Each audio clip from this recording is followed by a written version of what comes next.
And it's good and what a beautiful setting today. It's stunning. What a beautiful setting. Absolutely stunning. So, what's the next? What we can talk about now? We've had a few interesting topics. We have. I think today, leading a team.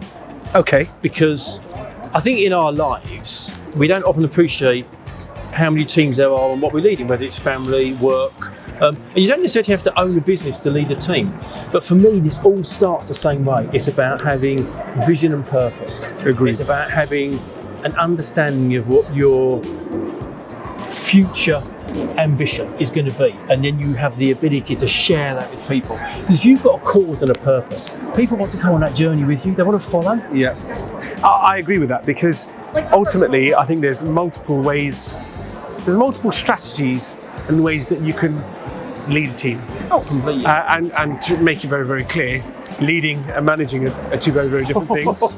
Maybe that's a separate topic, I think. That's going to be a separate topic. But I think that the true essence of a leader is empowering those that are part of your camaraderie, your group, your team, to genuinely believe in that unified vision and purpose. Yeah. So that they treat it as if it is their project, their business. Oh, and I think if you get to that point, you've hit the nail on the head. And I think a lot of that is around creating a structure where you can genuinely delegate to your team, empower them to do the things they need to do. And I think the difference between delegation and abdication is massive. Yeah. If people are well trained, their systems, their structure, you can clearly articulate your expectations. That's a really safe environment to work in, and that's good leadership. And if you're abdicating, you're surely going to be the same person that's going to comment on why certain things aren't done and come down like a people on a ton of bricks. Oh. It's not the right way to be. No, it's not the right way to be. Completely. And again, I love this documentary, and we've talked about it 100 times. Michael Jordan, The Last Dance. Oh. I mean, the real crux of that, and it's when he gets quite emotional, was when he wouldn't ask anyone to do anything he wouldn't do. No. And I think that, for me, summarizes. And as you know, I'm not an owner of a practice. I do have a business within dentistry. Yes. I do have a family, and I do have a surgery with multiple people in that surgery while doing operations all the time.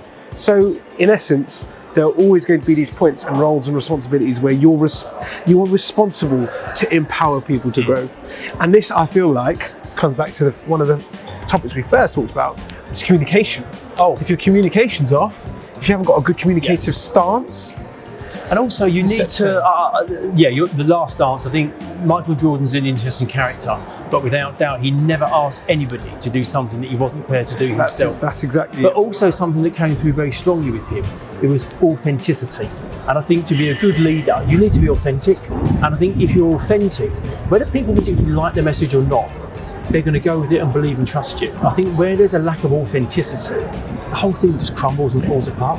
But that's in businesses, that's in relationships. Yeah. That's a life skill. Yes. As opposed to anything to do with business. So if we can get the basics pretty much spot on, you're going to lead a successful team, whatever happens. Oh, completely agree. I like that thought. Great talk. Another cracker. Absolutely another cracker.